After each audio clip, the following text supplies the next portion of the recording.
how to reset your Wells Fargo password and username. Hey everybody, welcome back. If you guys are wondering here's how you do it very quickly. So for that, first of all, you may head over the application or the website. Let's head over the website for this one right here, which is wellsfargo.com. After that, at the top of your screen within this interface, you can easily find a sign in option. You may also head over to sign in or login interface on your screen. And then once you're right there, you will be taken to the section. So if you have forgotten your username or password, and if you do not remember it, you can see there is a username and password section.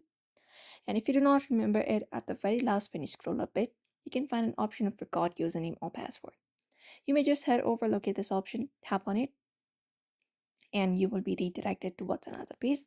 Now you may just go ahead and look out for your info, follow the instructions.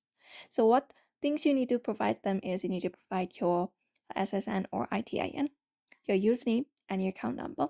After that, continue with the process.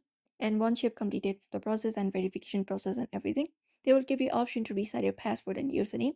You may just follow up the process and complete it. And that way, you can reset your forgotten user name or password for your Wells Fargo. So that's it. You may follow up this method in order to do so. It is pretty quick and easy. So I hope this video was helpful. Give it a thumbs up and subscribe for more tips and tutorials.